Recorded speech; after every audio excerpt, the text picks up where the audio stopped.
The mountains didn't care about guilt.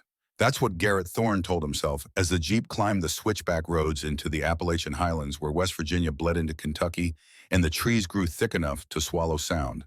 The engine groaned against the grade. Sentinel sat in the passenger seat, ears forward, eyes tracking the tree line, the way he'd been trained to track threats in places Garrett preferred not to remember. 5 years. 5 years since Barrett had disappeared into these same mountains and never came back. 5 years since the phone call that had pulled Garrett out of a bottle and into a grief he still hadn't learned to carry properly. And now he was here to sell the land Barrett had left behind, 200 acres of silence and shadow that would fetch enough money to finally leave the past where it belonged. The road narrowed. Pines pressed close on both sides, their branches forming a tunnel that turned the afternoon light green and uncertain. Garrett's hands tightened on the wheel. The gray-blue eyes that had once scanned desert horizons for movement now watched for something he couldn't name. His beard had gone salt and pepper in the years since he'd left the teams. The field jacket he wore, olive drab and worn soft at the elbows, had belonged to Barrett. He'd found it in a box marked personal effects, though there'd been precious few effects and nothing personal about the way his brother had vanished. Sentinel shifted. The German Shepherd was 7 years old, too old for combat deployments, but too disciplined to ever truly retire. He'd been Barrett's dog first. Then when Barrett didn't come home, he'd become Garrett's. Some transfers happened on paper. This one had happened in silence, with a dog who wouldn't eat for 3 days and a man who understood that kind of mourning. The Jeep crested a rise and Black Ridge Valley opened below them. A town that time had handled roughly. Main Street ran a quarter-mile between buildings that sagged under the weight of decades. The diner sat on the corner, its sign faded to the point of illegibility. Beyond it, the valley stretched toward mountains that looked like sleeping giants, all dark green and ancient stone. Garrett pulled into the gravel lot. Dust rose and settled. He sat for a moment, hands still on the wheel, breathing the way they'd taught him to breathe when the walls got too close. In through the nose. Hold. Out through the mouth. Sentinel watched him without judgment, the way dogs do when they've learned that humans sometimes need permission to fall apart quietly. "All right," Garrett said, to himself, to the dome, to the valley that held answers he wasn't sure he wanted. "Let's get this over with." The diner smelled like coffee that had been sitting too long and bacon grease that had soaked into the floorboards over generations. 3 booths lined the front windows. A counter ran the length of the back wall, its surface worn smooth by 10,000 elbows. The only other customer was an old man in overalls who looked at Garrett the way small towns look at strangers, with equal parts curiosity and caution. Behind the counter, a woman was refilling salt shakers. She had the kind of face that had seen weather and trouble and learned not to flinch at either. Late 50s, maybe 60, gray hair pulled back in a practical knot. When she looked up and saw Garrett, something shifted in her expression. "Lord have mercy," she said quietly. "You're Barrett's brother." Garrett stopped. Sentinel sat at his heel posture, perfect, waiting for a command that hadn't been given.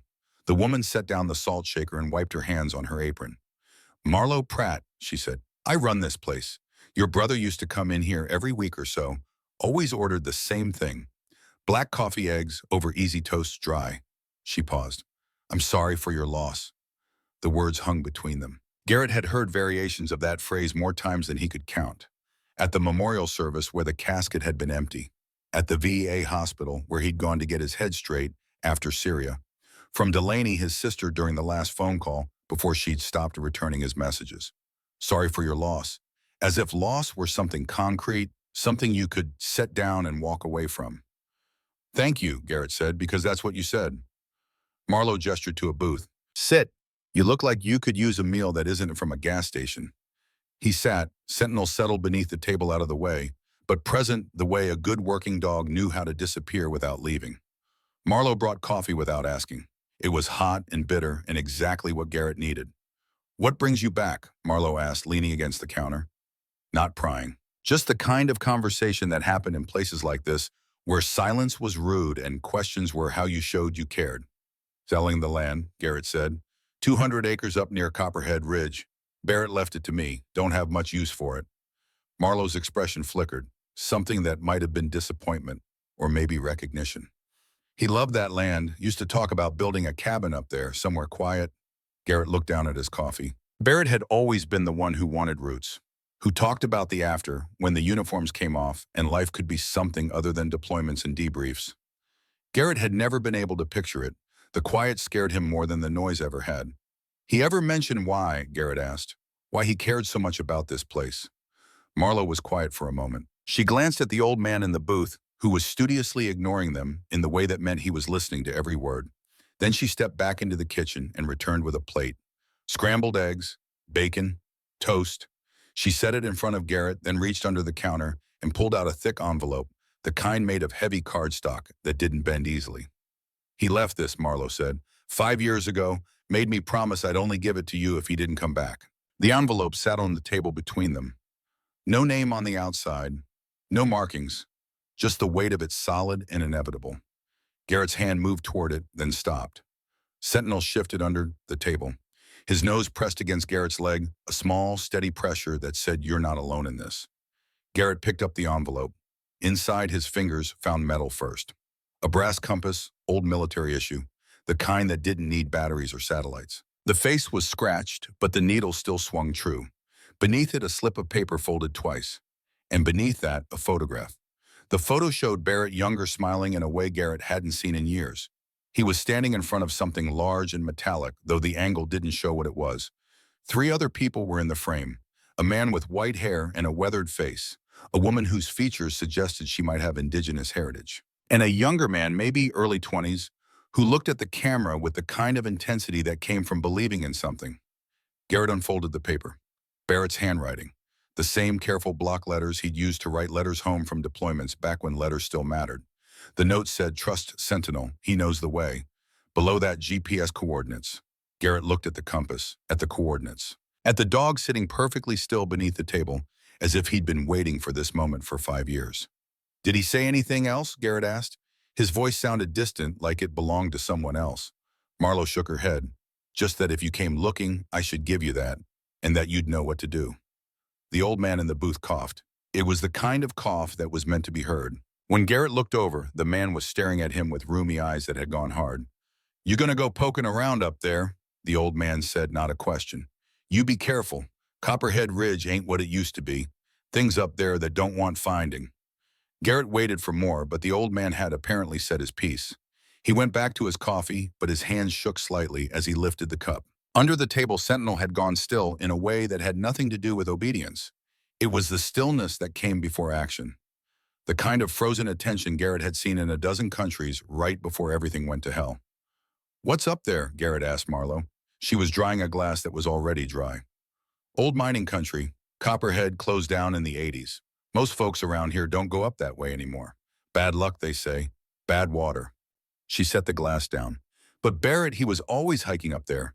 Said he was doing environmental surveys for some charity, trying to make sure the runoff wasn't poisoning the creeks." Environmental surveys. That sounded like Barrett. Always trying to fix things to make the world a little less broken, even when the world didn't want fixing. Garrett looked down at the plate Marlo had brought. The bacon was crisp, the eggs still steaming. He pushed the plate toward the edge of the table and watched as Sentinel's nose appeared, sniffing with the careful precision of a jay who'd been trained to detect explosives, narcotics, and things that didn't smell like food should smell. Sentinel sniffed the bacon once, twice, then turned his head away with a deliberate slowness that could only be described as judgmental. Garrett couldn't help it. He laughed. It was a short, sharp sound, unexpected even to himself. Marlo raised an eyebrow. "Your dog just turned down bacon?" she asked. "He's got standards," Garrett said. The smile faded, but some of the tension in his chest had loosened. "Guess you can't blame him," Marlo snorted. "That bacon's perfectly good, but I've seen enough to know when I've been insulted." She picked up the plate. "I'll get you something else. Something that meets His Royal Highness's approval."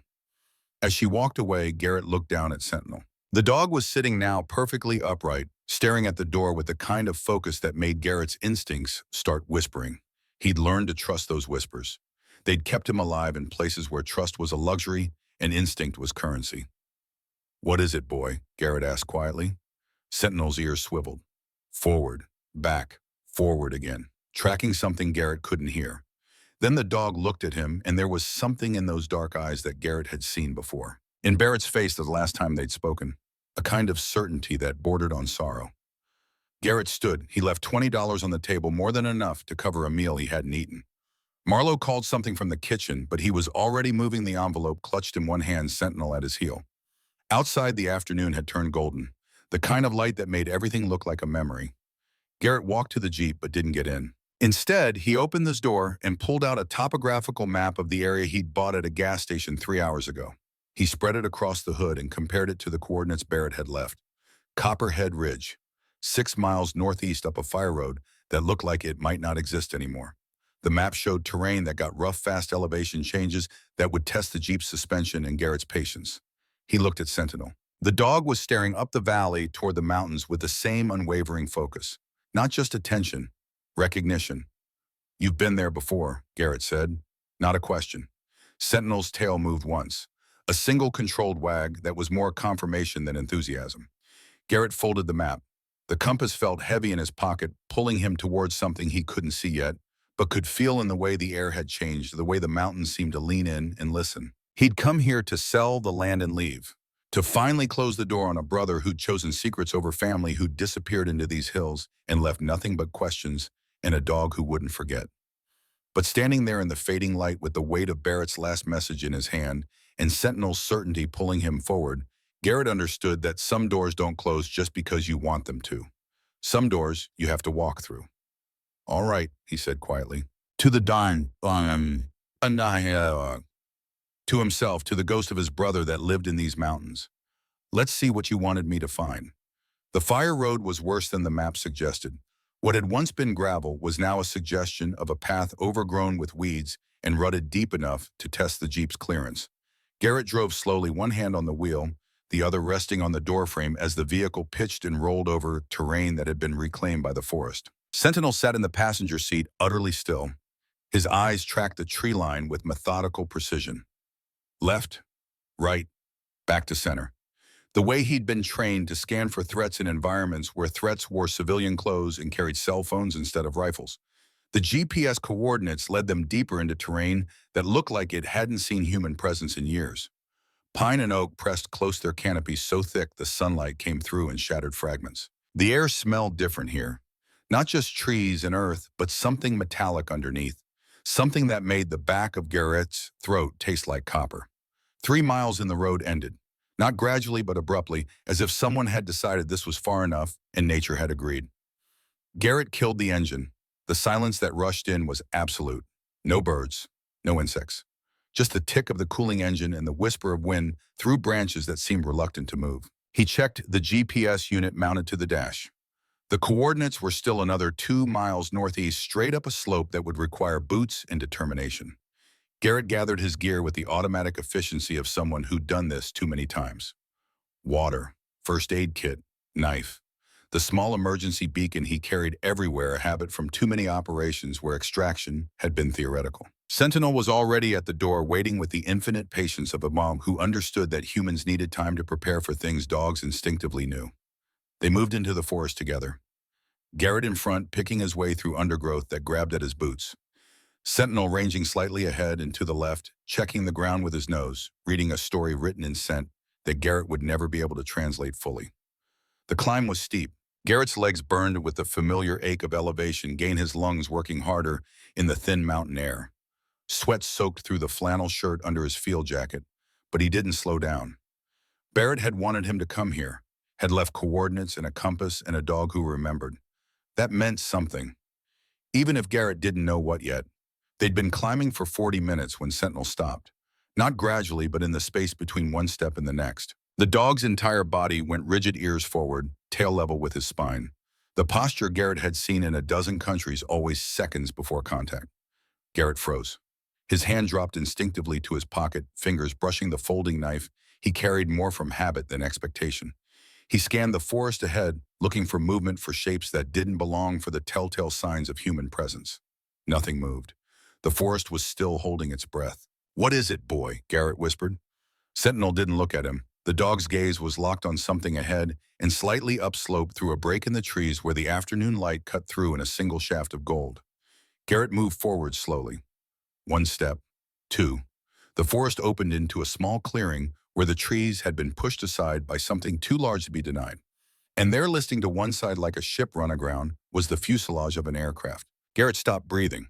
The plane was a C-47 old military cargo, the kind that had been flying since before Vietnam. The fuselage was maybe 60 feet long, split nearly in half by what must have been a catastrophic impact. The nose section was buried deep in the hillside, crumpled accordion style against rock and earth. The tail section jutted out over empty space, suspended by twisted struts and the mercy of physics. Paint had blistered away in patches, showing raw aluminum beneath. But the metal wasn't rusted the way it should be after years of exposure. It was weathered but not destroyed. This plane hadn't been here long enough to be forgotten by the elements. Garrett circled slowly, his mind trying to process what he was seeing. There were no burn marks, no scorch patterns that would indicate fire. The impact had been violent but not explosive. A crash landing maybe, or something worse. He found the serial number on the tail section, half obscured by lichen, but still readable. N-8749. Garrett pulled out his phone, knowing there'd be no signal this deep in the mountains, but checking anyway. Nothing. The coordinates glowed on the screen, showing he was exactly where Barrett had wanted him to be. Sentinel approached the wreckage with careful steps, nose to the ground, processing information in a language Garrett couldn't speak. The dog moved along the fuselage, pausing at the split where the plane had broken. His ears flicked back once, then forward again. A small sound escaped his throat, not quite a whine, not quite a growl. Something in between. Concern, maybe. Or memory. Garrett climbed up to the opening. The metal was cold under his hands despite the afternoon sun.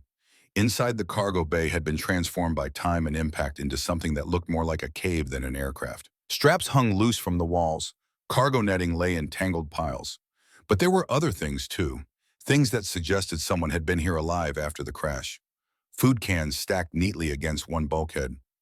Empty but arranged with care labels long since faded.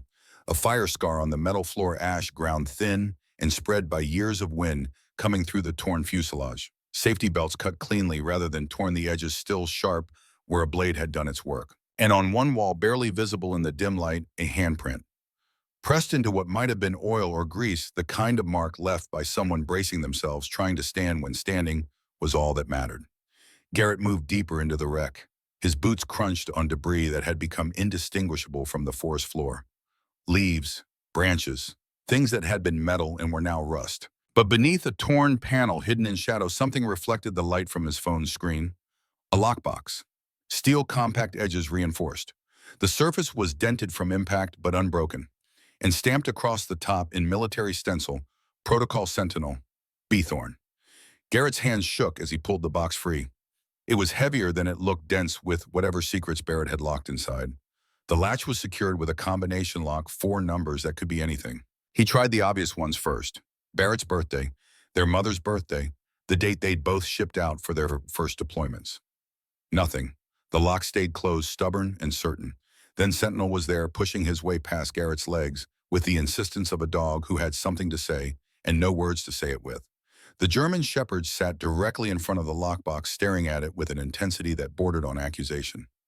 Garrett looked at the dog, at the lockbox, at the name stamped across the top.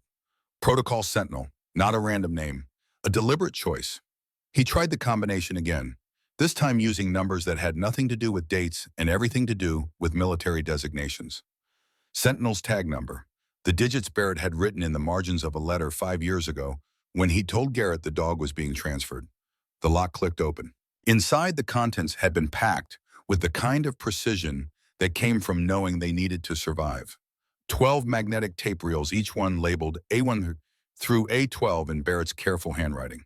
Beneath them, maps, not flight maps or topographical surveys, but land maps marked with boundaries and zones, some areas shaded in dull red with annotations that made Garrett's jaw tighten. Extraction site, sample location, contamination zone. And at the bottom, wrapped in oiled cloth, 2 items: a brass dog tag with Barrett's name and service number, and a USB drive sealed in a plastic bag. Garrett picked up the dog tag. The metal was cold and familiar, the same kind he'd worn for years, the same kind that identified you when words couldn't anymore. He closed his fist around it and felt something break loose in his chest. Not grief exactly, something older and sharper. Recognition. Sentinel made that sound again. The one that wasn't quite a whine. The dog was looking at the tag in Garrett's hand with eyes that held too much understanding. And that's when Garrett knew. Not suspected. Knew. You were here, Garrett said quietly. When it happened, you were with him. Sentinel's ears flattened slightly, not in submission, in acknowledgement. The dog moved closer and placed one paw on Garrett's knee, the same gesture he'd made in the Jeep. Comfort, connection, the weight of shared loss. Garrett pulled the dog close, pressing his forehead against Sentinel's breathing, in the smell of fur and earth and loyalty that didn't require explanations. For a moment, they stayed like that. A man and a deer in the belly of a broken plane mourning someone who'd left them both behind. Then Garrett pulled back. He wiped his face with the back of his hand and picked up the USB drive. There was a notebook beneath it, spiral-bound, the kind Barrett had always carried. Most of the pages were filled with observations, coordinates, water sample readings. Technical data that meant nothing to Garrett but had clearly meant everything to Barrett. The last page had only one line written in handwriting that had gone shaky toward the end. "They're coming. Garrett, if you find this, go to Brennan, code keeper." Garrett read it 3 times. The words didn't change. "They're coming." Present tense, even though Barrett had written this years ago. As if the threat was eternal. As if danger was a constant rather than an event.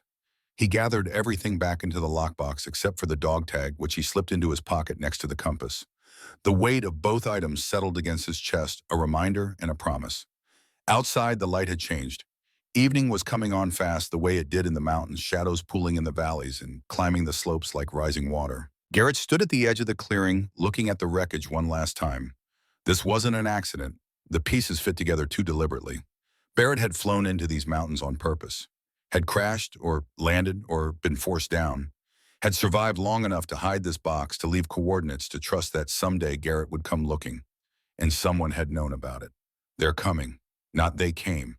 Coming as if the threat hadn't ended with the crash. As if whatever Barrett had found was still worth killing for. Sentinel stood beside him, shoulder pressed against Garrett's leg. The dog was looking back down the mountain ears, tracking sounds Garrett couldn't hear. Alert, watchful. The way he'd been trained to be when the mission wasn't over yet. Garrett pulled out the note from Marlowe's envelope. Read the name again.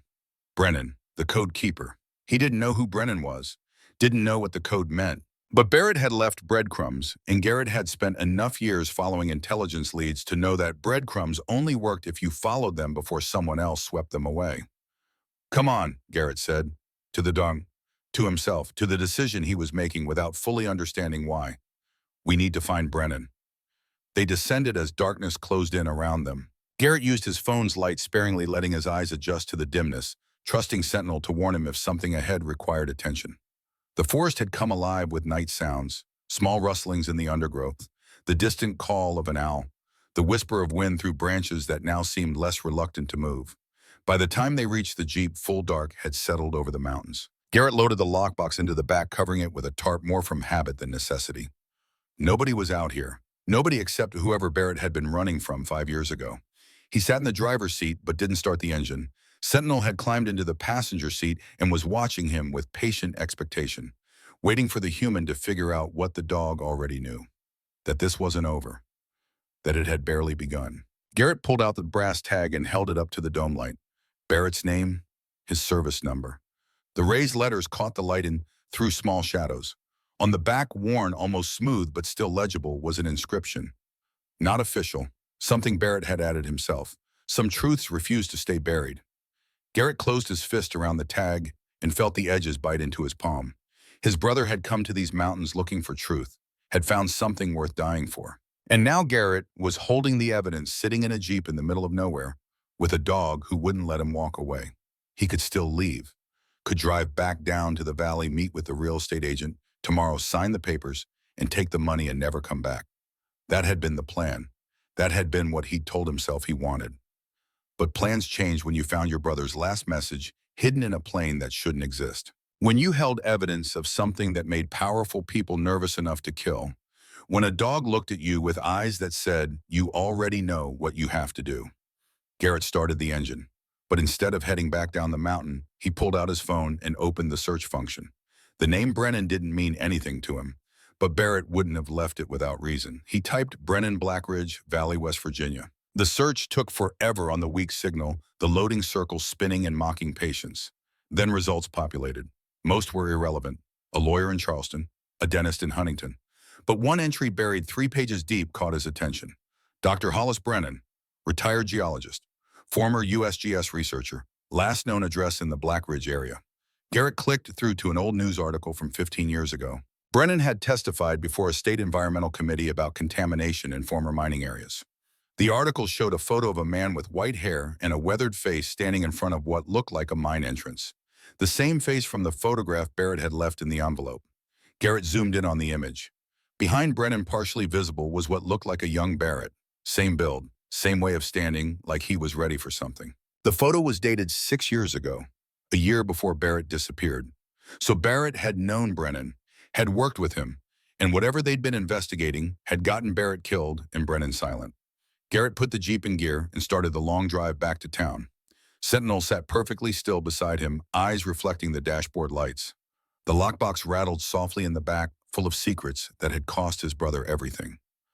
The mountains watched them go, ancient and patient, knowing what they knew, keeping what they kept, waiting to see if this story would end differently than the last one.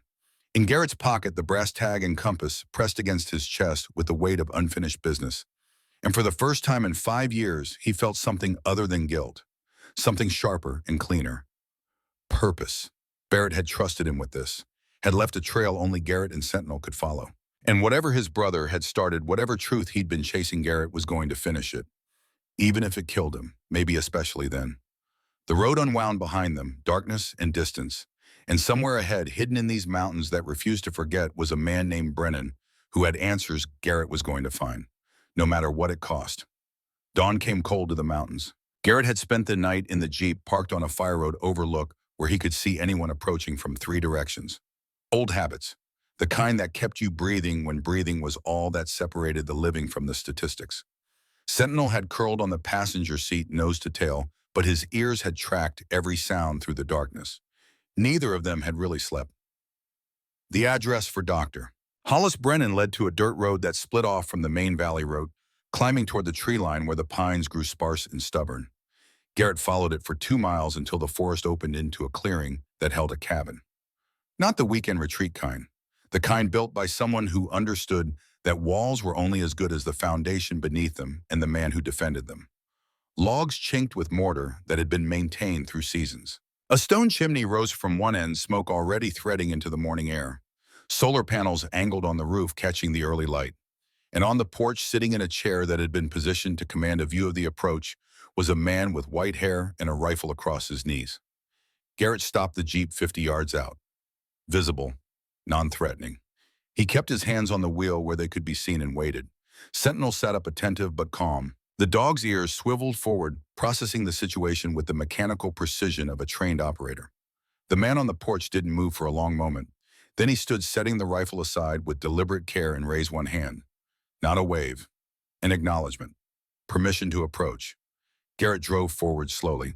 When he cut the engine, the silence rushed in, broken only by the tick of cooling metal and the rustle of wind through high branches. He opened the door but didn't get out immediately, showing respect, showing he understood the protocol of approaching another man's sanctuary. "You can come up," the man called. His voice was rough, textured by decades of weather and words chosen carefully. "But the dog stays where I can see him." Garrett stepped out. Sentinel followed but remained at his side, not ranging, not investigating. Working posture. The kind of stillness that said this dog was a professional, and professionals didn't need to prove anything. Up close, Hollis Brennan looked older than the photograph suggested. 70 at least, maybe more. His face was carved by sun and wind into something that belonged more to the landscape than to civilization.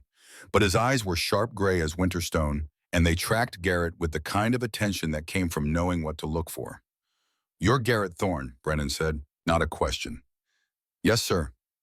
"Barrett's brother, the one who stayed away." The words landed like a judgment, precise and unforgiving. Garrett felt them settle in his chest next to all the other weights he carried. He didn't defend himself. Didn't explain about Syria, about the mission that went wrong, about coming home to find his wife dying of cancer, while he'd been halfway around the world making decisions that got good men killed. Some explanations only made things worse. "I found the plane," Garrett said instead. "Found the lockbox. Barrett left coordinates. Told me to find you. Said the code was keeper." Brennan's expression didn't change, but something shifted behind his eyes. Recognition, or maybe resignation. He picked up the rifle, not threatening, just relocating it inside the door. Then he gestured to a second chair on the porch. "Sit, we need to talk. And we need to do it before people start wondering why you're here." The interior of this cabin was exactly what Garrett expected. Maps covered one wall, geological surveys, and topographical charts marked with notations in careful handwriting. A desk held a laptop that looked newer than anything else in the room, its screen dark but the power light glowing green. Shelves lined with books about mining, environmental science, water contamination. And photographs, dozens of them, some old enough to have faded, some recent enough to still hold color. Brennan made coffee without asking if Garrett wanted any. The kind of automatic hospitality that came from years of living alone but not losing the habits of civilization. He poured 2 cups, set one in front of Garrett, and settled into a chair that had been positioned to face both the door and the window. Barrett was supposed to destroy that plane, Brennan said without preamble. Supposed to burn everything, make sure nothing could be traced back. But he didn't. He preserved it. Left it there like a monument to what he'd found. Garrett wrapped his hands around the coffee cup, feeling the heat seep into his palms. What did he find? Brennan walked to the wall of maps. His finger traced a line across one of them, connecting dots that formed a pattern Garrett couldn't quite read from where he sat. Copperhead Mine operated from 1962 to 1985. Copper extraction. Good profits for 20 years. Then the veins played out and Caldwell Mining Corporation shut it down. He turned back to Garrett. But they'd been dumping waste into the watershed for the entire operation. Arsenic, mercury, cyanide, straight into the underground springs that feed every creek and well in this valley. EPA should have caught it. Caldwell paid people to look the other way. Campaign contributions, development grants, the kind of money that keeps small towns alive and politicians electable. The underground contamination stayed, Garrett said. For 40 years, leaching into the water table, slow poison. Brennan pulled out a folder from his desk drawer, but before opening it, he hesitated. His hand rested on the worn cover, and his jaw worked like he was chewing on words he'd held back for years. There's something else you need to know, something I couldn't put in any report. He walked to his laptop and opened an encrypted folder. 3 days after this crash, I received a transmission, satellite phone, Barrett's emergency beacon. His fingers trembled slightly as he pulled up an audio file. He survived the impact, was alive in that fuselage for 72 hours. Garrett's chest constricted. The coffee cup in his hands suddenly felt too hot. What? Brennan pressed play.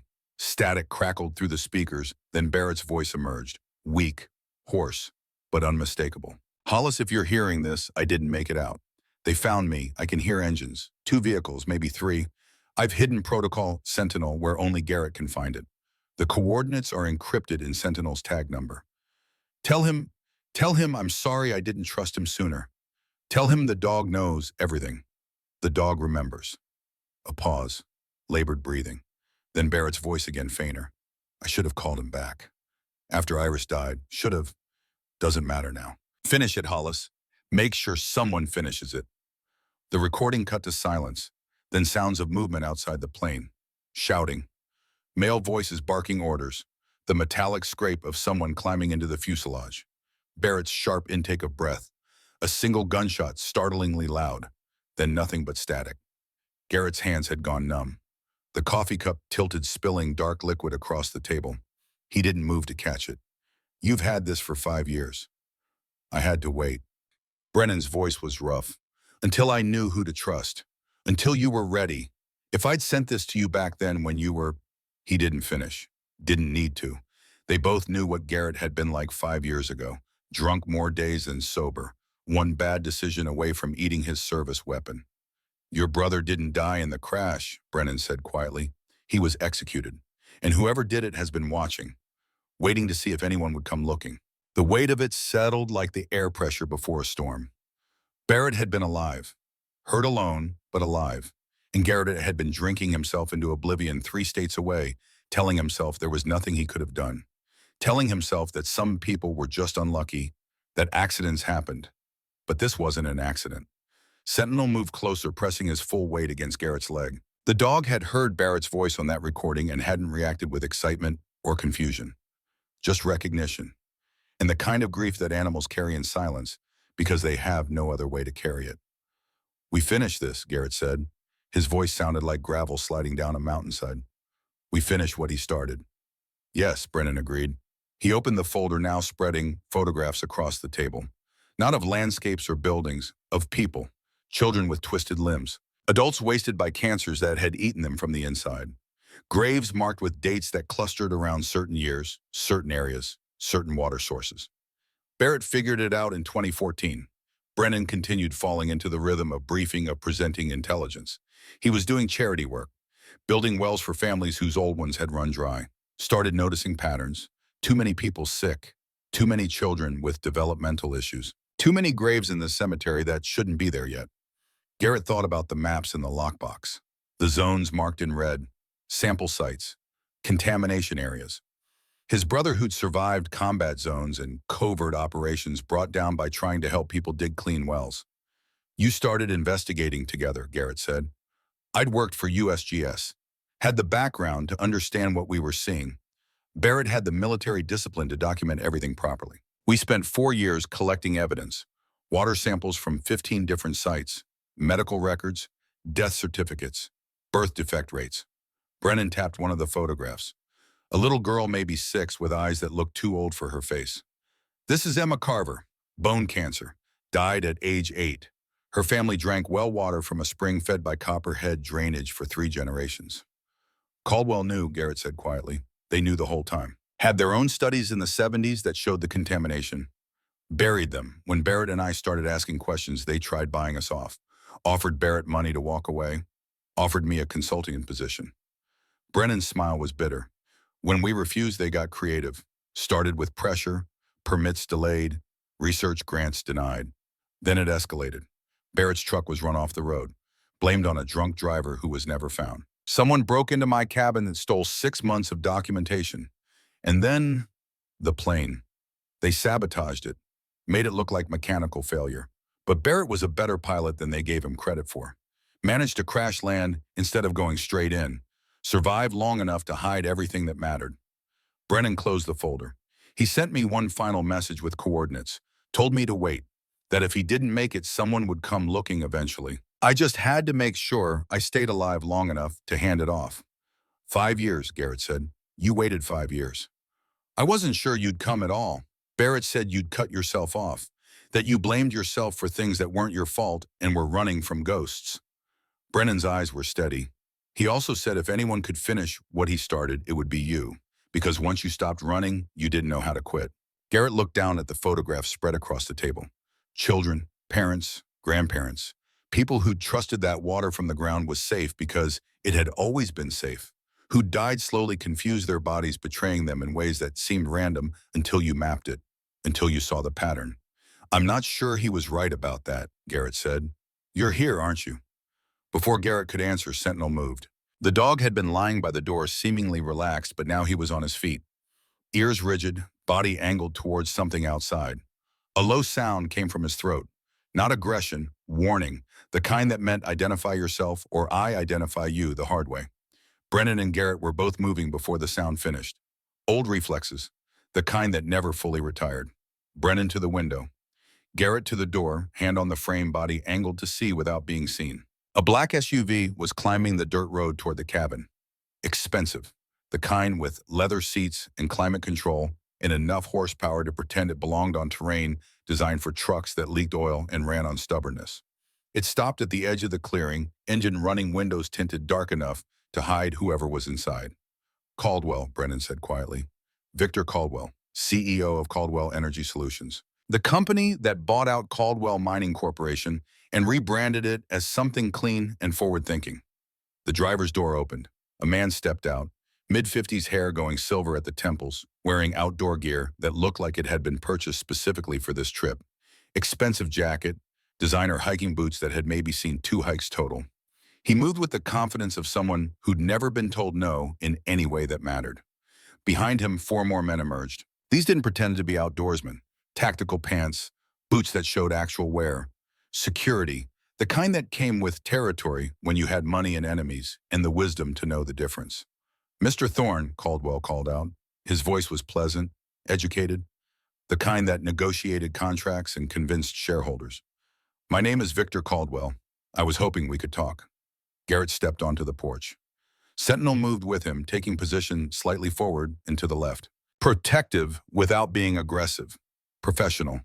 The dog's eyes tracked each of the security men with the kind of attention that made them uncomfortable. You could see it in how they shifted their weight, how their hands stayed near their belts where weapons might be holstered. About what? Garrett asked. About the land you inherited. 200 acres of prime mountain property. My company has been trying to acquire parcels in this area for a conservation project, protecting the watershed, preserving the environment. Caldwell smiled. It was practiced, warm, the kind that probably worked on politicians and journalists. I'd like to make you an offer. Not interested in selling.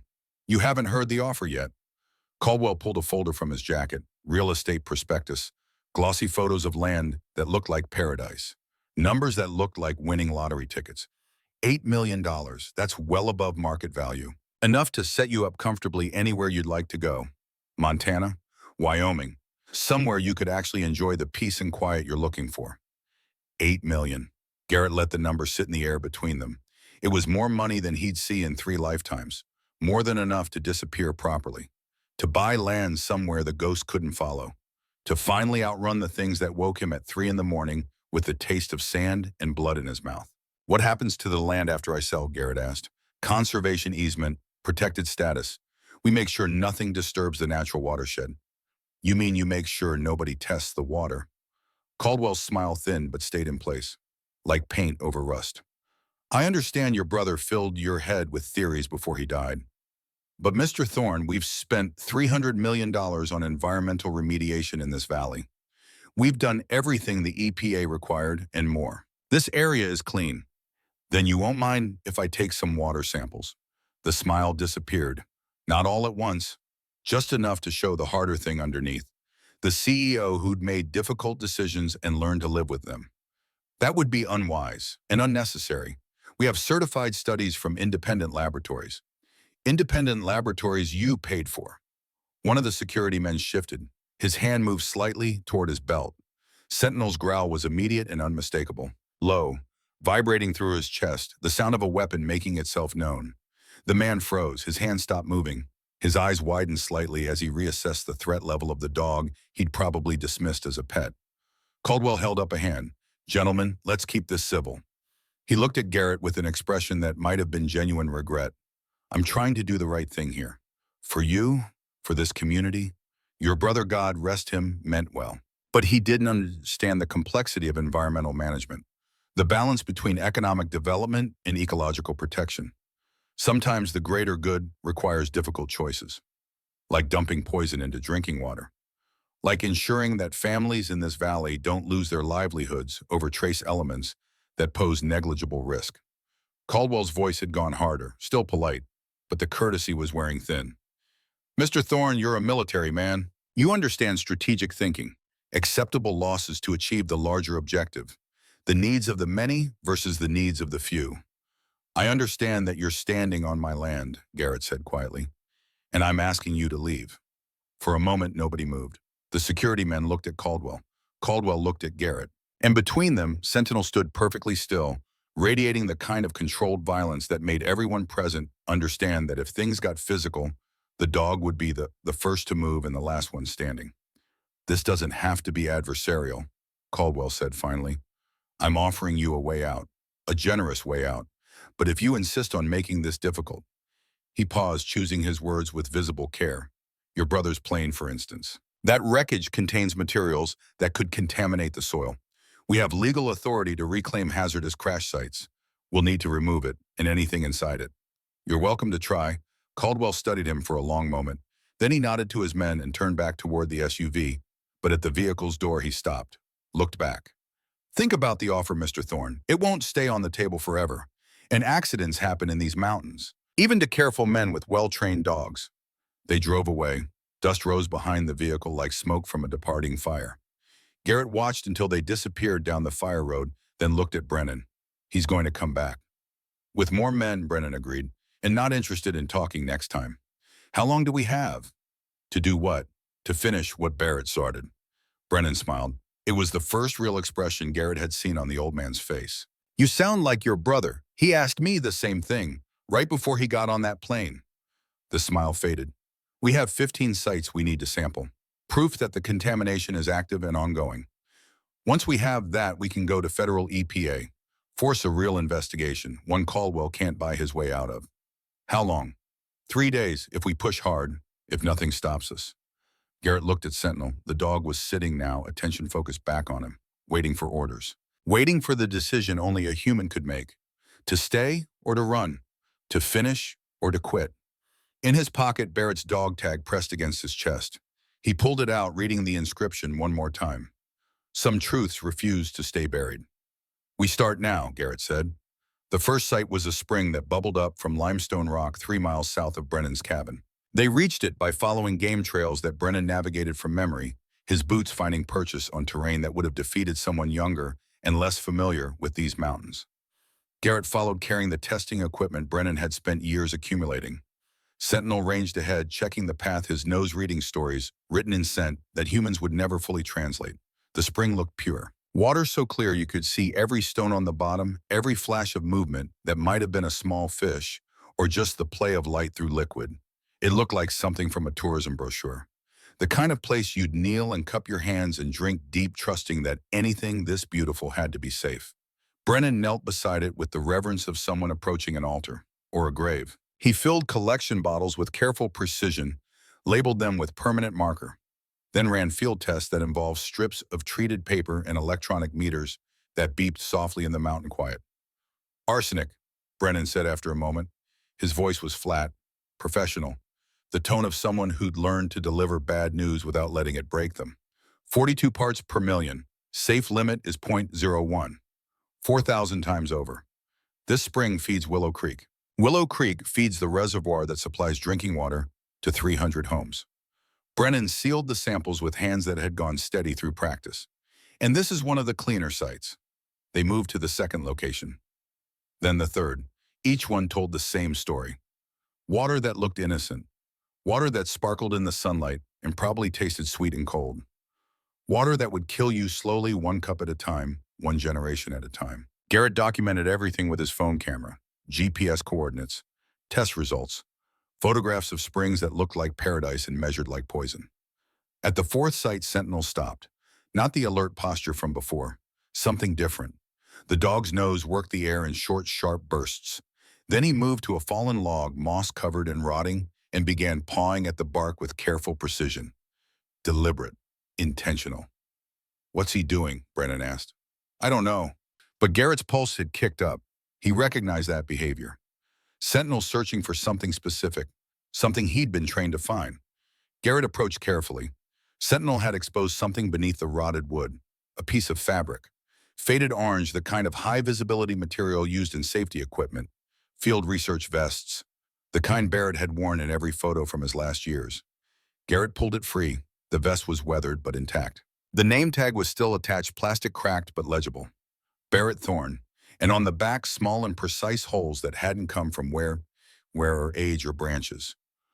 Bullet holes, 2 of them, 9mm if Garrett's experience was worth anything. Jesus, Brennan whispered.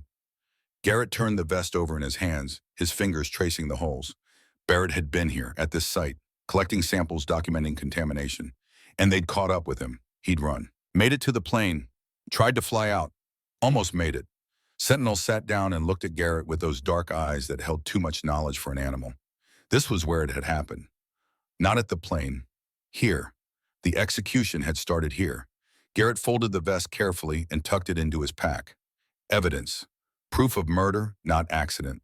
The kind of thing that changed a case from environmental negligence to criminal conspiracy. The kind of thing that meant someone was going to prison if they could get this to people who couldn't be bought. We keep going, Garrett said. His voice sounded distant even to himself.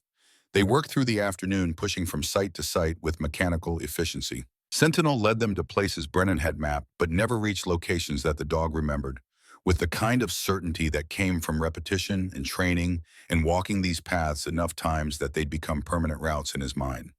By the time they reached the 11th site, evening was threatening, and Garrett's legs were burning with accumulated elevation.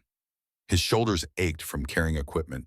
His back protested every uphill step, but he kept moving. Brennan looked worse, the old man's face gray with exhaustion, his breathing labored. But he kept testing, kept documenting, kept adding to the evidence that would bury Caldwell Energy if they could just stay alive long enough to deliver it. That's when the radio crackled. Emergency frequency.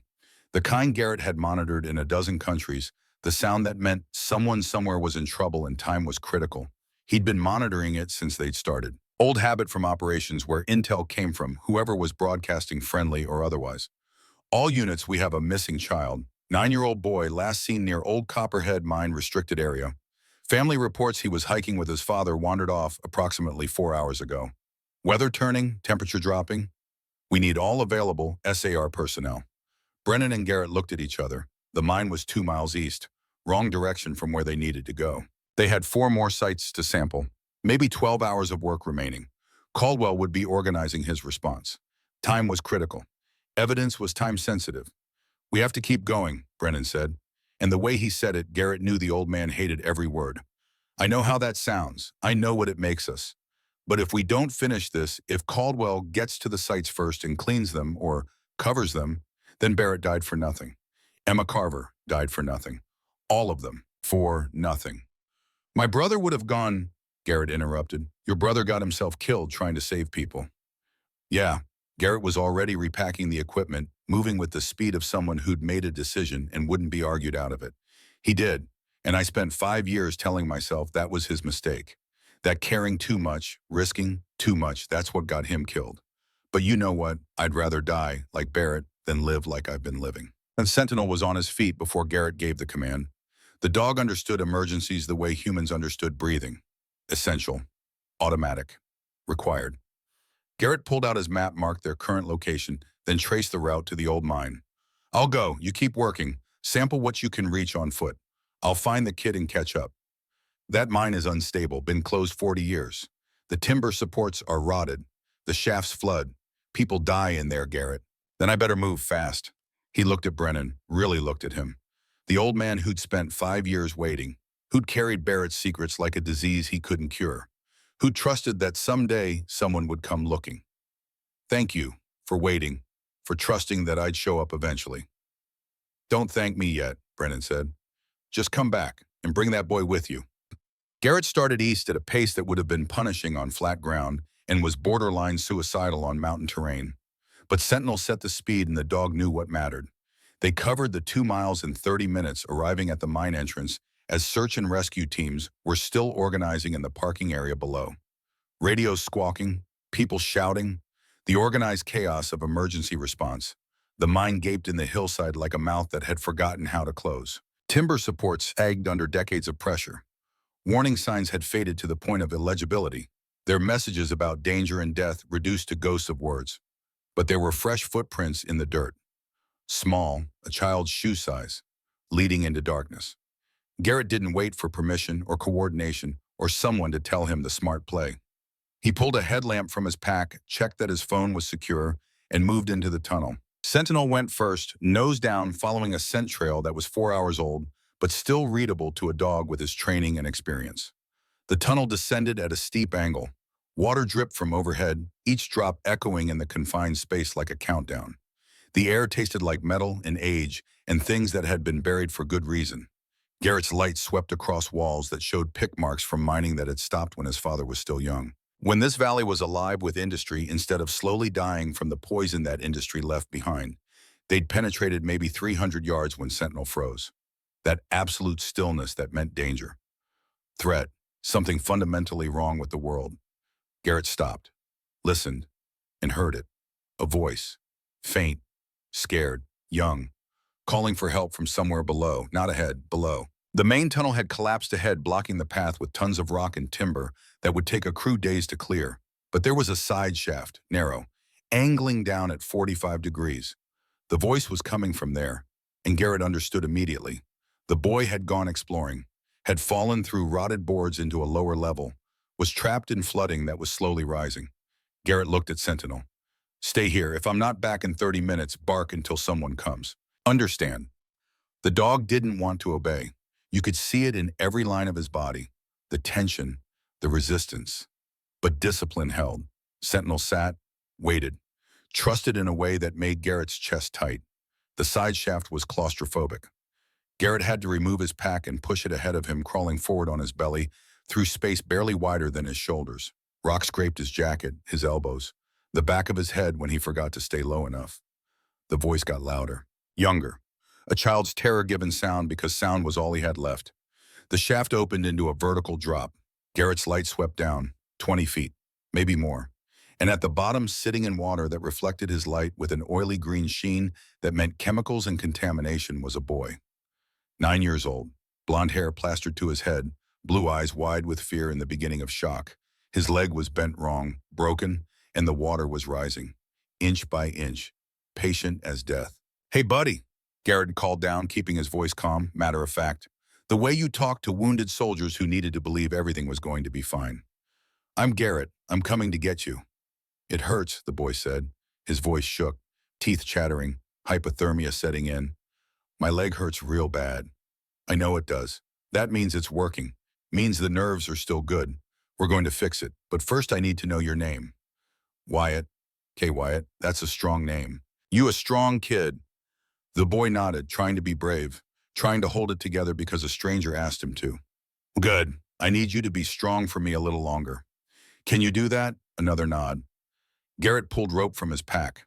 50 feet of military-grade cord he'd carried out of habit and never thought he'd need. He secured one end to a timber support that looked more solid than the rest, tested it with his full weight pulling hard enough to make his shoulders protest. When it held, he rappelled down into water that was cold enough to make his breath catch. Cold enough to stop a heart if you stayed in it long enough. The smell hit him immediately. Chemical. Wrong. The same metallic taste from the contaminated springs they'd been testing, but concentrated. Undiluted. This was source water. The mine drainage that had been feeding poison into the watershed for 4 decades. The reason Emma Carver died. The reason Barrett died. All of it pooled here in darkness, rising slowly around a 9-year-old boy who just wanted to explore. Garrett reached Wyatt and did a quick assessment. Broken tibia, possible hypothermia, but alive, conscious. That was what mattered. Everything else could be fixed if they moved fast enough. "I'm going to tie this rope around you," Garrett said, working as he spoke, keeping the kid focused on his voice instead of the pain. "Then I'm going to climb up and pull you out. It's going to hurt when your leg moves, but you're tough, right? Your dad says you're tough." "My dad says I'm the toughest kid in Blackridge." "Your dad's right, and when we get out of here, I'm going to tell him how tough you were, how brave. Deal?" "Deal." Garrett fashioned a harness with the efficiency of years of practice, checked it twice, then began the climb back up the shaft. His shoulders screamed with the effort, old injuries from Syria making themselves known. Scar tissue that never quite healed properly, pulling and tearing. But he made it to the top and began hauling. Hand over hand. Wyatt cried out once when his broken leg hit the wall, then went silent, fighting through pain, being brave because a stranger had asked him to be. When the boy was up, Garrett wrapped him in his field jacket and picked him up. Wyatt was light, too light, the kind of light that came from not getting enough nutrition, from drinking water that poisoned slowly, from living in a valley where the land itself had been made toxic by men who valued profit over children. They made it back to the main tunnel where Sentinel waited. The dog stood immediately, approached with careful steps and sniffed the boy with precise attention. Assessment, evaluation. Then Sentinel did something Garrett hadn't seen him do before. He licked Wyatt's hand, once, gentle, permission granted, approval given. "Is that your dog?" Wyatt asked. His voice was getting weaker. "Yeah, his name is Sentinel. He's real cool." "He is. Best dog I ever knew." They emerged into evening light that felt like a blessing after the darkness of the mine. Search and rescue was there, medics with equipment and training, and a man who ran forward with the kind of speed that came from recognizing your child, your reason for living, your whole world in torn jeans and a broken leg, but alive, still alive. "Thank you," the man said, big, weathered, hands that knew hard work. "Thank you. I'm Silas Greer. If you ever need anything, you just ask. Anything." "I need you to get your water tested," Garrett said. He was still catching his breath, still feeling the cold of the mine water in his bones. "All of it. Wells, tap, rainwater you collect, everything. Get it tested at a lab that's not local. Not anywhere Caldwell Energy has connections." Silas looked confused, but he nodded. Agreed. Because when a man saves your child's life, you listen to what he says even if it doesn't make sense. "Okay, yeah, I'll do that, but why? Just do it, please." Garrett watched the medics load Wyatt into the ambulance, watched them check his vitals and splint his leg and wrap him in thermal blankets.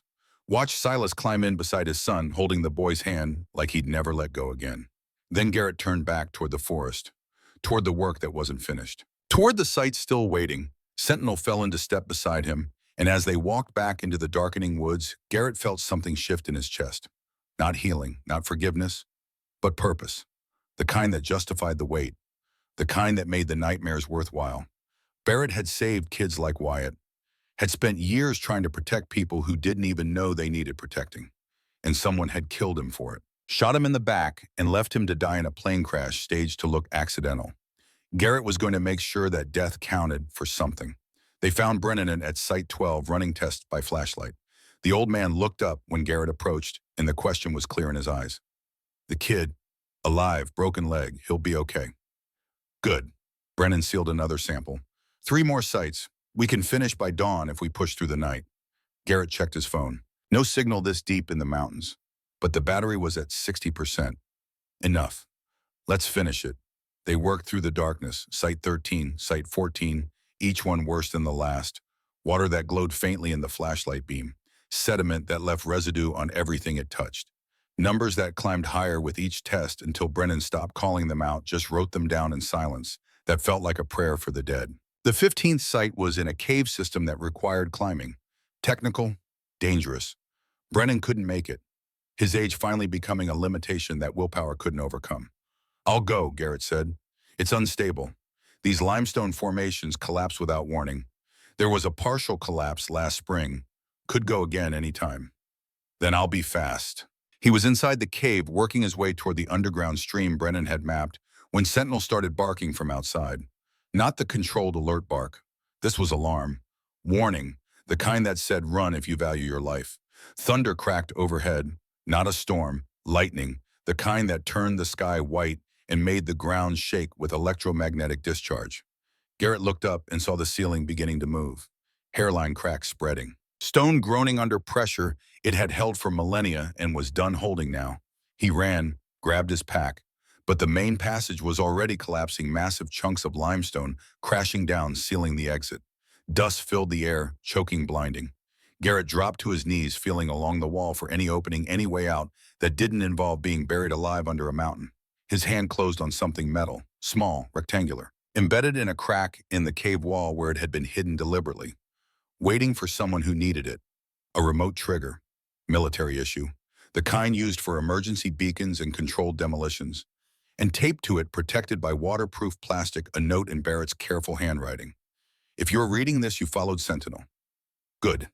This trigger opens the secondary shaft. Trust the dog. He knows the way out. He's been here before. He remembers. B. Garrett's fingers found the button. Pressed it. Somewhere deep in the cave system, charges detonated with muffled thuds. Precisely placed. Opening a passage that had been deliberately sealed. Creating an exit that only someone with the trigger could access. Barrett had planned for this. Had prepared for the possibility that someone following his trail would need an escape route. Had trusted that Sentinel would remember. That the dog would lead whoever came after him to safety. Sentinel was there suddenly. In the cave. Coming toward him instead of running away. The dog's nose pressed against Garrett's hand, urgent, insistent. Then turned toward a narrow opening that hadn't existed seconds before. Fresh air flowed through it. Cool, clean, the smell of outside. Lead, Garrett commanded. The dog moved into the darkness without hesitation. Garrett followed, one hand on Sentinel's harness, trusting completely. The passage twisted like a birth canal. Descended. Climbed. Squeezed through gaps that barely fit a man. Behind them, the main cave system continued its collapse, but they were ahead of it now, following a path only Barrett and his dog had known existed. They emerged from a crack in the hillside 50 yards from the cave entrance. Brennan was there shouting, pulling them farther from the collapsing cave mouth. Then the ceiling came down one final time. A stalactite the size of a man fell from overhead. Garrett saw it coming, started to move, but Sentinel was faster. The dog shouldered into Garrett's side, pushing, redirecting, taking the impact that would have caved in Garrett's skull. The stone caught Sentinel's left shoulder with a sound like a bat hitting meat. The dog yelped once, sharp, shocked, then went silent as training and discipline reasserted control over pain. Garrett rolled, grabbed Sentinel, pulled him away from the secondary collapse. The dog wasn't moving right. His left front leg wouldn't take weight. Blood matted the fur along his shoulder, a gash where rock had torn through skin and possibly deeper. No, Garrett said. The word came out broken. No, no, no, not you. He gathered the dog carefully. Sentinel's eyes opened, focused on Garrett. The tail moved once, weak, but present, alive. I've got you, Garrett whispered. Rain had started falling, cold, clean. I've got you, boy. You're going to be okay.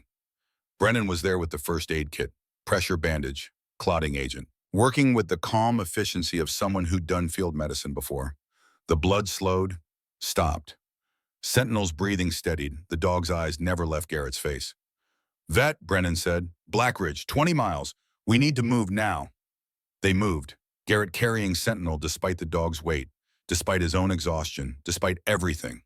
Brennan led the way back to the cabin where the Jeep waited. Dawn was breaking as they loaded Sentinel into the back seat, Garrett's jacket cushioning him, Garrett's hand never leaving the contact point on the dog's neck where he could feel the pulse. Still beating, still fighting, still refusing to quit. The drive to Blackridge was the longest 20 miles of Garrett's life. Every bump jarred the dog. Every turn made Sentinel's breathing hitch. But those dark eyes stayed focused on Garrett, trusting the way Barrett had trusted him. The way everyone had trusted him before he'd learned that trust was just another word for the opportunity to fail people who deserved better. "Not this time," Garrett said, to himself, to whatever God might be listening. "Not you. I'm not losing you." The vet clinic was just opening when they arrived. The doctor took one look at Sentinel and led them straight to surgery. No questions, no paperwork, just action. Garrett stood in the waiting room, blood on his hands and jacket samples from 15 contaminated sites in Brennan's pack and the weight of every promise he'd ever broken sitting on his chest like that cave ceiling coming down. Brennan sat beside him, said nothing, because sometimes silence was the only appropriate response. Sometimes words just made things worse. 3 hours later, the vet emerged. "He's going to make it. Cracked ribs, shoulder contusion, deep laceration, but nothing permanent. He's tough, well-trained. He'll heal." Garrett exhaled for what felt like the first time in days. "Can I see him?" 5 minutes. He needs rest more than anything right now. Sentinel was lying on a surgical table, bandaged, breathing slow and steady. His eyes opened when Garrett approached. That same steady regard. That same absolute certainty that had carried them through 15 contaminated sites and a collapsing cave and all the miles between who Garrett had been and who he was becoming. Garrett placed his hand on the dog's head, careful of the IV line. "You saved my life. Again. That's twice now. 3 times if we count you refusing to let me quit. I owe you everything." Sentinel's tail moved once. Message received. Debt acknowledged. Now rest. When Garrett walked back into the waiting room, Brennan was on his phone. He hung up and looked at Garrett with an expression that might have been satisfaction, or might have been relief, or might have been the beginning of hope. "Federal EPA, Brennan said. "They're sending investigators. Arrive in 48 hours. I sent them the preliminary data. They're taking it seriously, real investigation. Not one Caldwell can buy his way out of." Garrett looked back toward the surgery room where Sentinel was sleeping. Alive. Safe. Still fighting. "Barrett did it. We finished what he started." "Yeah," Brennan said quietly. "We did." Outside, rain continued to fall on the mountains, washing away dust and blood and the accumulated poison of decades. It wasn't enough, but it was a start. And sometimes that's all you got. A start.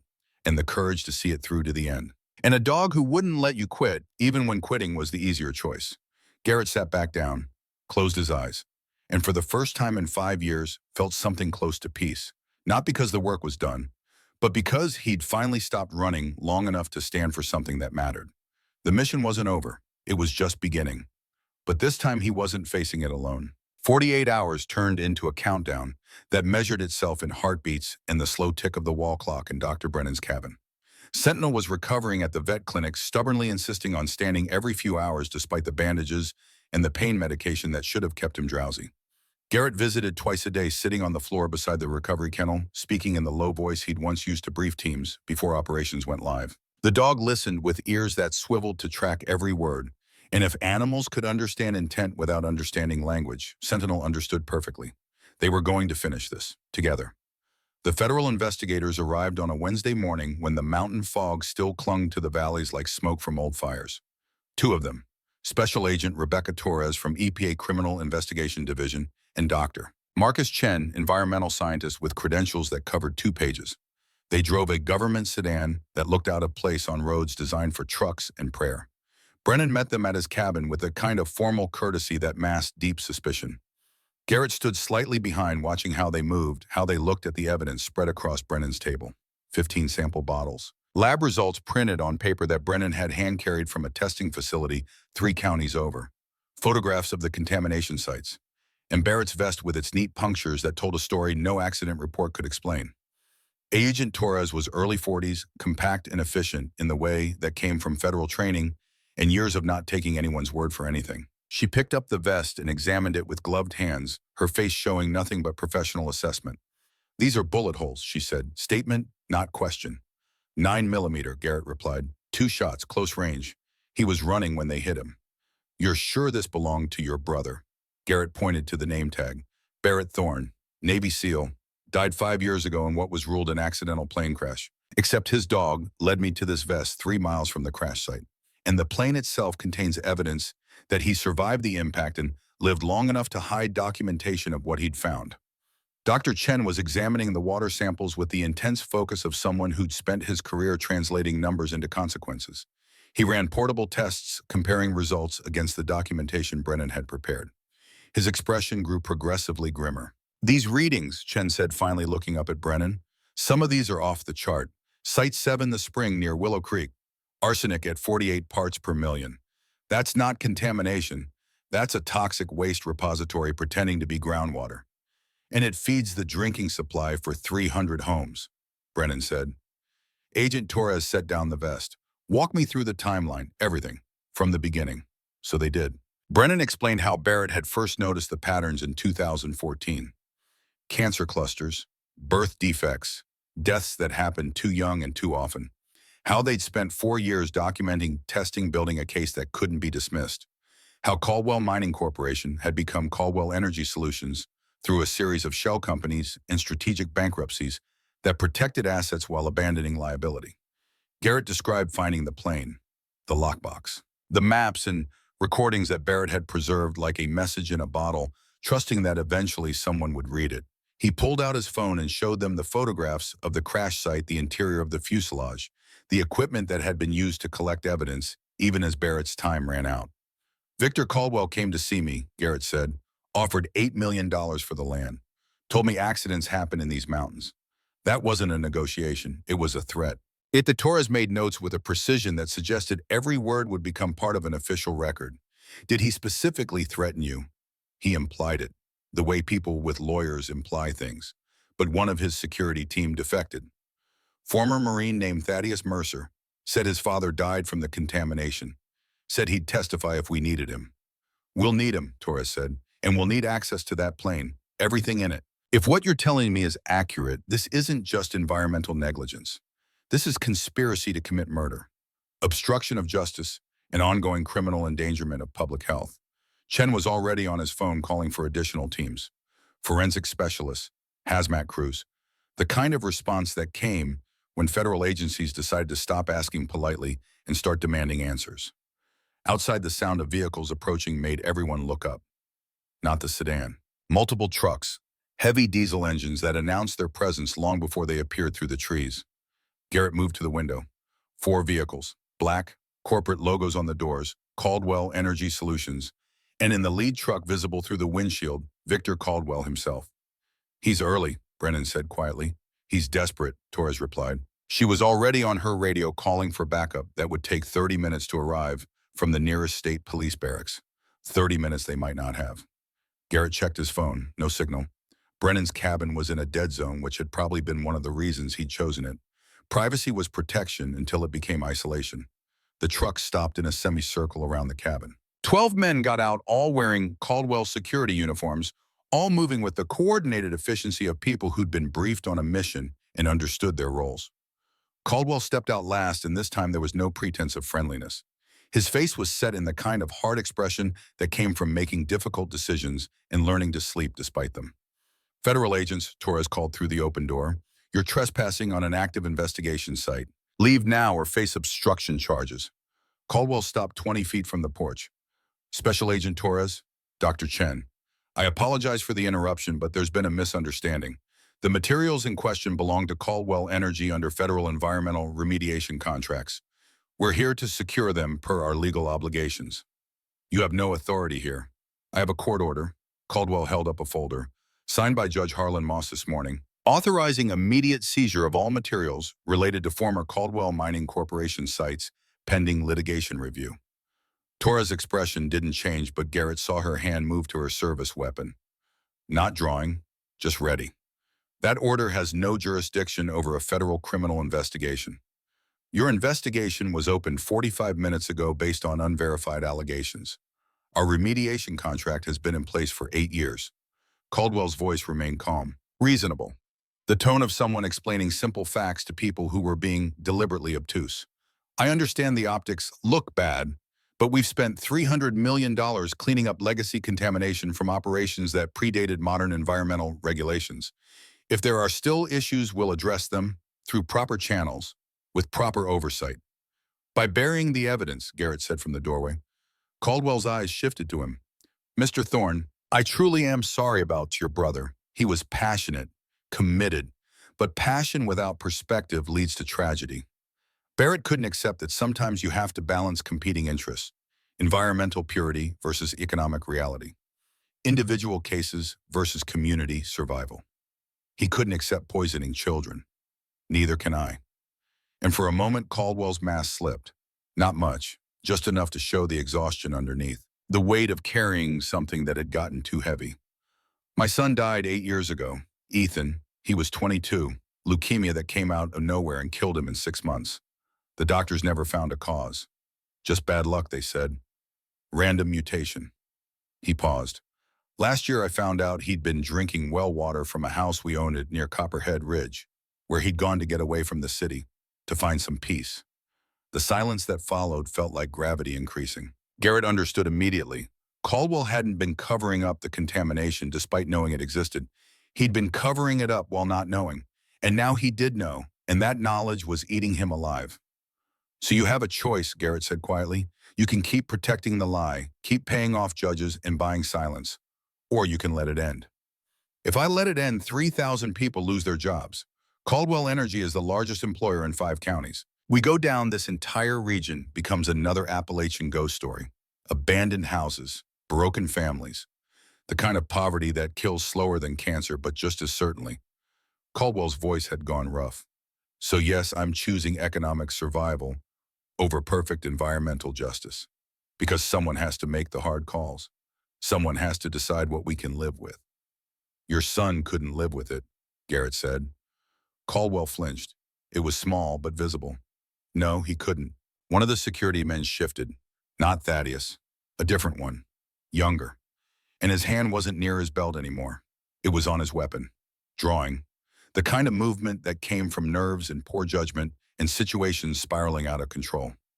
Everything happened in the space between heartbeats. Torres drawing her service weapon. Chen dropping behind the table. Brennan reaching for the rifle he kept by the door. And Garrett moving on instinct older than thought, stepping between the gun and the federal agents with his hands up and his voice cutting through the chaos. Stop. The single word carried the authority of someone who'd spent years commanding men in situations where one mistake meant everyone died. The security man froze, weapon half drawn. Torres had her gun trained on him. 12 other men reaching for their own weapons in a cascade of terrible decisions that would end with somebody bleeding on Brennan's porch. Nobody needs to die today, Garrett said. Not for this. Get out of the way, Mr. Thorne, Torres said. Her voice was steady but tight. No, that's an order. I don't take orders anymore. Garrett looked at the young security guard. What's your name? Davis. Davis, how old are you? 24. You got family around here. My mom, 2 sisters. They drink the water? Davis's eyes flickered. Yeah. Then you're pointing your gun at the wrong people. Garrett turned slightly, looking at Caldwell. Call them off, please. This doesn't end well for anyone if we keep going. Caldwell stood perfectly still. His expression was unreadable. The moment's stretch pulled tight as a wire, and Garrett could feel it about to snap. Then Caldwell raised his hand. Stand down, he said quietly. All of you, stand down. The security team hesitated, but Caldwell's authority held. One by one, they stepped back. Davis holstered his weapon with shaking hands. Torres lowered hers but didn't put it away. You want the evidence? Garrett said to Caldwell. Fine, take it. But let Dr. Chen make copies first. Let the federal investigation proceed. And let the families who've lost people know why. That's the deal. You get to protect your company's future. We get the truth on record. Everyone walks away. That's not how deals work, Caldwell said. I give you that, and the lawsuits will destroy us anyway. Maybe. But at least your son's death won't be meaningless. At least you can look yourself in the mirror and know you chose right when it counted. Caldwell was quiet for a long time. Behind him, his security team waited with the patience of men who were paid to wait. The forest around them continued its slow business of growing and dying and not caring about human complications. Finally, Caldwell nodded. 48 hours. You have 48 hours to document everything. After that, my lawyers will tie this up in court for 10 years. But you'll have your copies, and I'll quietly establish a health fund for families who can prove contamination-related illness. Not an admission of liability, but a recognition that people suffered, and that suffering should be addressed. That's not enough, Torres said. It's what I can offer without destroying everything. Take it or leave it. Torres looked at Garrett. The calculation was clear in her eyes. A bird in hand versus two in the bush. Guaranteed evidence and some justice versus the uncertainty of fighting it out in courts, where corporations usually won. 48 hours, she said finally, and the health fund starts at $50 million, independently administered, with medical monitoring that continues for 30 years. Agreed. They shook hands like enemies, agreeing to a temporary ceasefire, knowing that the war wasn't over. But this battle had reached its natural conclusion. Caldwell's team left without another word, their trucks disappearing back down the mountain road in a plume of dust that settled slowly. When they were gone, Brennan sat down heavily. Did we just win or lose? Yes, Garrett said. The next 48 hours were a blur of documentation and evidence gathering. Chen brought in additional EPA scientists who descended on the contamination sites with equipment that made Brennan's field testing look like a child's chemistry set. They confirmed everything. The water was poison. The contamination was ongoing. The threat was real and present and had been killing people slowly for 40 years.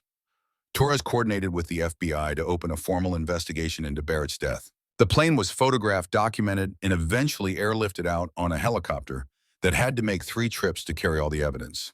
The lockbox with its magnetic tapes and maps became Exhibit 1 in a case file that would probably outlive everyone involved. And through it all, Garrett visited Sentinel at the vet clinic.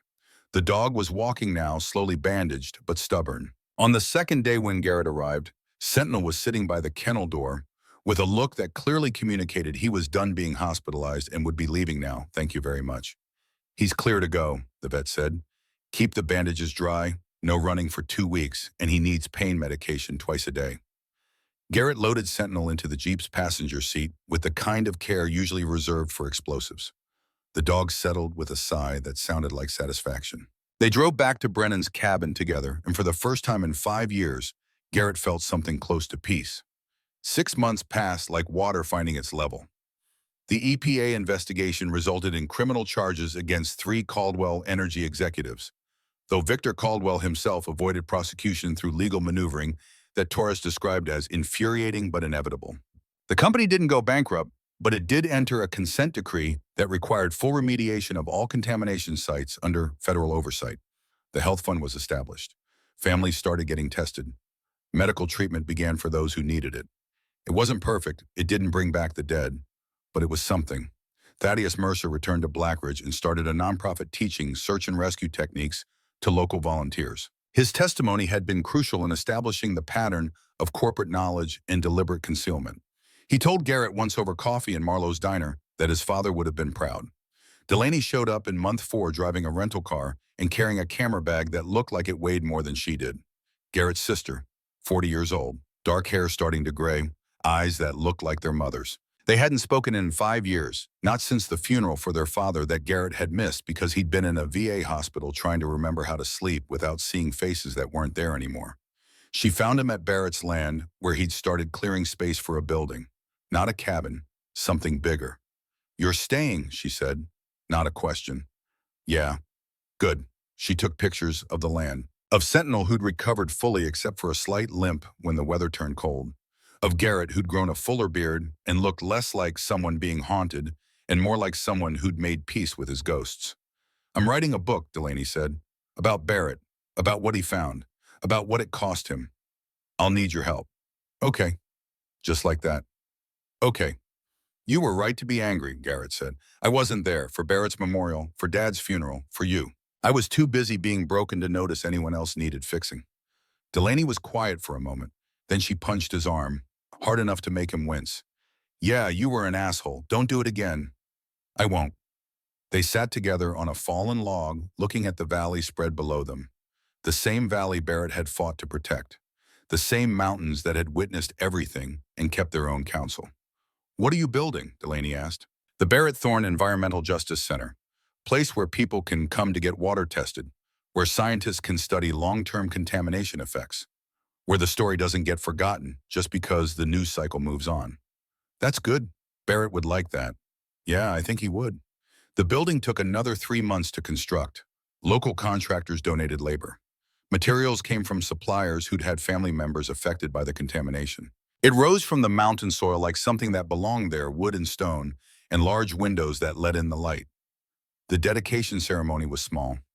50 people, maybe 60. Families who'd lost members to cancers that now had explanations. Students from the local college who wanted to study environmental science. State officials who'd been embarrassed by the scandal and were determined to do better going forward. Brennan gave a speech about Barrett's dedication and courage, about how one man with enough conviction could change the trajectory of an entire region. He was 81 now, frailer but still standing straight when it mattered. Thaddeus spoke about his father and the other miners who'd spent their lives extracting wealth from the earth, while the earth slowly poisoned them in return. His voice broke once, but he finished strong. And Garrett, who hadn't planned to speak, found himself standing at the podium with Sentinel at his side, and words coming that he hadn't known he needed to say. "My brother was better than me in most ways. Braver, more certain about what mattered. He saw injustice and couldn't look away. I spent years trying to look away from everything, including him. And by the time I stopped running, he was gone." He paused, feeling the weight of attention. These people had lost more than he had suffered more, had better reasons to be angry. But they were listening with the kind of generosity that came from understanding that pain was pain and judgment didn't make anyone whole. "But Barrett left something behind," Garrett continued. "Not just evidence, not just this building. He left a reminder that the truth matters even when it's inconvenient. That standing up counts even when you might fall down. And that loyalty, whether it's to people or principles or a stubborn dog who won't let you quit, is what separates us from the things we're afraid of becoming." He looked down at Sentinel. The dog was sitting in perfect posture, ears up, attention focused. Still working, still vigilant, still refusing to give up on the human he'd been assigned to protect. "This center is named for Barrett," Garrett said, "but it's built for everyone, for the people who were hurt, for the ones who are still healing, and for the next generation who deserve to inherit a world that's a little less poison than the one we got." The applause was modest but genuine. Garrett stepped down and immediately felt awkward, the way he always did when attention shifted his direction. But Delaney was there with a camera documenting everything, and Brennan clapped him on the shoulder with surprising strength. "Barrett would be proud," the old man said. "I hope so." And that evening, after everyone had left, Garrett walked the property with Sentinel. They followed the trail that wound through the trees past the spring that had been Site 7, which now ran clean after 3 months of aggressive remediation. The water was tested weekly. The numbers continued to improve. Slowly, but improving. They stopped at a spot where the trees opened to show the valley below. Lights were beginning to appear in the small town. Marlowe's Diner, the vet clinic. Houses where families were starting to understand why grandparents had died young and children had struggled with illnesses that seemed to have no source. Understanding didn't fix everything, but it was a start. Garrett pulled out the brass dog tag he still carried. Barrett's name caught the last light of day. Some truths refused to stay buried. He'd thought that was about exposing secrets, about forcing the world to acknowledge what it wanted to forget. But maybe it was also about this, about building something that lasted after the truth came out, about creating space for healing instead of just opening wounds, about staying when leaving would have been easier. Sentinel pressed against his leg. The dog's breathing was steady, his weight was solid, a reminder that loyalty didn't require words or explanations. It just required showing up, day after day, until the work was done. "We did good," Garrett said quietly, to the dog, to his brother, to the mountain that had witnessed everything and now held a building dedicated to making sure the witnessing counted for something. Sentinel's tail wagged once. Slow, certain. Agreement. They stood there as darkness gathered, two figures becoming part of the landscape, and for the first time in longer than he could remember, Garrett felt like he was exactly where he belonged. Not running from ghosts. Not carrying guilt that would never find resolution. Just standing beside a loyal dog in the place his brother had loved, doing the work that mattered. The mountains didn't care. They never did. They just kept standing, keep holding their secrets, and their stories keep watching the humans below struggle with their complicated meanings. But Garrett cared, and that he was learning was enough. Sometimes miracles don't come as thunder from the heavens. Sometimes they come quietly, as a moment of hesitation we almost ignored, as a warning we chose to hear, as a loyal companion placed on our path, as the courage to stay when leaving was easier. In this story, Sentinel refused to leave 11 sites unchecked, and because one dog wouldn't quit, 57 families now have answers about why their loved ones died. Medical monitoring that will continue for decades. A center dedicated to making sure it never happens again. Maybe that's how God works most often. Not by changing the world in a flash, but by placing something faithful beside us and waiting to see if we'll honor it. In your daily life, you face moments where walking away is easier than standing your ground, where silence is safer than speaking truth, where fear is louder than conscience. The question is, will you listen to the sentinel in your life? If this story moved you, share it with someone who needs to hear it. Comment below and tell us what moment stayed with you. Subscribe for more stories of loyalty, faith, and quiet redemption. May God bless you and keep you. May He guide your steps, steady your resolve, and place faithful companions on your path when you need them most. Amen. The sun set over Black Ridge Valley, painting the sky in colors that had no names. Garrett and Sentinel walked back toward the center, where lights were beginning to glow in the windows. Work continued there, would continue for years. Some truths took time to fully emerge. Some healing required patience measured in generations. But it had started. Because of Barrett, because of Brennan, because of a knee who remembered and a man who finally stopped running. And sometimes that's all faith requires. Someone willing to start. Someone willing to stay. Someone willing to finish what others began. The mountain stood witness. The water ran cleaner. And in the growing darkness, two figures walked together toward home, carrying between them the weight of promises kept and in the lightness of burdens finally shared. Some missions don't end when the shooting stops. They end when the truth comes out. And sometimes when we're very lucky, when we have faithful companions and stubborn courage, they end with something better than we started with. They end with hope.